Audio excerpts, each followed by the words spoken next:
हा, अडचण याचं काही कारण नाही, लक्षात घ्या. चिन्ह नाव याच्यापेक्षा कर्म महत्वाचं असतं. आणि मला शिंदे साहेबांवर विश्वास आहे का त्यांचं काम खरं तर बोलणार आहे.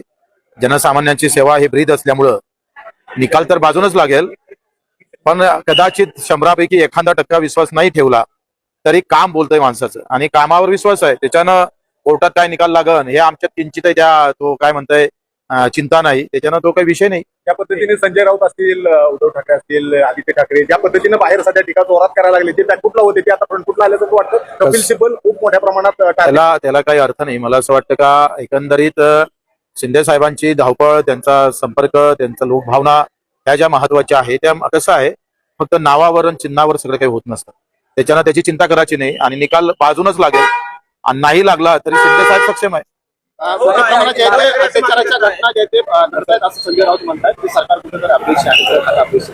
मला वाटतं काही गोष्टी बाबतीत चिंतन मंथन होणं गरजेचं आहे. जर अशा प्रकारच्या घटना वारंवार घडत असेल तर छत्रपतीचा आदर्श घेतला पाहिजे, आणि अशा पद्धतीची जे काही घटना असेल त्याच्यावर कुठेतरी मोठ्या प्रमाणात ऍक्शन प्लॅन तयार करून त्या कशा टाळता येईल आणि झाल्यानंतर त्याच्यावर कशा प्रकारची तातडीनं सजा देता येईल, हे प्लॅनिंग किंवा याच्यासाठी नवीन कायदे आणणं गरजेचं वाटतं. 29 तारखेपासून मनोज जरांगे पुन्हा एकदा आंदोलनाला बसायला लागले. राज्य सरकारने ज्या पद्धतीने त्यांचा विश्वासघात केला अशा पद्धतीचा आरोप होतोय. शिंदे साहेबांवरही त्यांनी आरोप केलाय, फडणवीस साहेबांवरही आरोप केलाय. सुप्तेर राज्य सरकार त्याच्यामध्ये. आता प्रत्येक जण त्यांचा प्रश्न आहे. कुणासोबत घात होतं, विश्वासघात होतं का अपघात होतं, हे आता त्यांनी कशा पद्धतीनं समोर जावं त्यांचा प्रश्न आहे. आणि आम्ही पहिलेच ठरवलं का जातीपाती धर्माच्या या अशा राजकारणात आपण पडू नये. आम्ही दिव्यांग असेल, एकल महिला असेल, आमचे अनाथ असेल, शेतकरी असेल, मजूर असेल, या संदर्भात आमच्या लढायला कुठं आमच्या बोलण्यानं कुठं प्रॉब्लेम होऊ नये हे जपण्याचा प्रयत्न आम्ही करत असतो.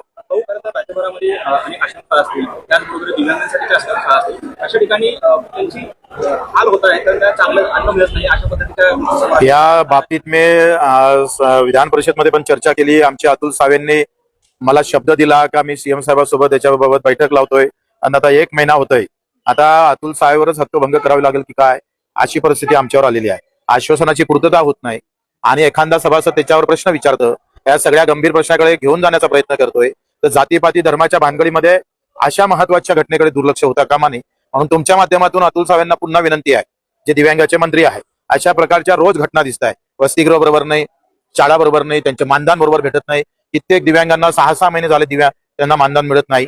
आणि मग अजितदादा असताना ते म्हणत होते का मला अधिवेशनात आश्वासन दिलं होतं 5 तारखेच्या आत जर मानधन झालं नाही तर मी वित्त सचिवाचं मानधन करणार नाही. आता अजितदादा गेले आणि शब्दही केला. आता पुन्हा शब्द देणाऱ्या मंत्र्याचा आम्ही कॅमेरावरून बघतोय कोणी भेटतं का. कमी भासते याच्यामध्ये सगळ्यात. या बाबतीत तसं बाणेदार माणूस होता. साहेब केसरकर साहेब असं का समजा धनुष्यबाण चिन्ह जे आहे ते आम्हाला द्या, नाहीतर ते गोठवा. वडिलांचं चिन्ह वडिलांच्या गोठवण्याची भाषा कितपत योग्य होतं. कसं ते खासगी नाही आहे, लक्षात घ्या. कुठलंही संघटन एका माणसाच्या परिवारापुरतं सीमित राहत नाही. त्याच्या सगळ्यांच्या हातभार असतं, प्रत्येकाचं बलिदान असतं, त्याचा त्याग असतं. या सगळ्या गोष्टी लक्षात घ्याव्या. मला वाटते उद्धव साहेबांना ते कळत असेल, त्याच्यामुळे त्यांचं हे बोलणं मला तर संयुक्तिक वाटत नाही. गोठवल्यानंतर शिवसेना आहे, शिवसेना प्रहारमध्ये मर्ज करा अशा पद्धतीचा. प्रहारमध्ये मर्ज करायची वेळच येणार नाही. शिवसेना कायम राहील.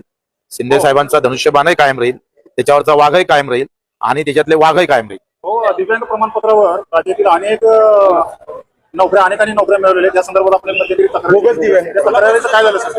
त्या सगळ्या गोष्टीबाबतच मी विधान परिषद मध्ये सत्यान्नवची चर्चा आणली होती, त्याच्यावर आश्वासन दिलं होतं. आता मंत्री महोदय गंभीर नाही, पुन्हा सत्तेत राहून आंदोलन करायची वेळ येऊ नये इतकंच म्हणणं आहे. साहेब केसरकर साहेब असं म्हणतात की नारायण राणे साहेबांचं नाव खासदारकीसाठी सुचवल्यामुळे मला मंत्रिपद मिळालं. आता तो त्यांचा व्यक्तिगत प्रश्न आहे आणि त्यांच्या मनात काय, राणे साहेबांच्या मनात काय, केसरकरांच्या मनात काय, ते मी काय जाणणार आहो. मी इतका राजकीय तज्ञ पण नाही.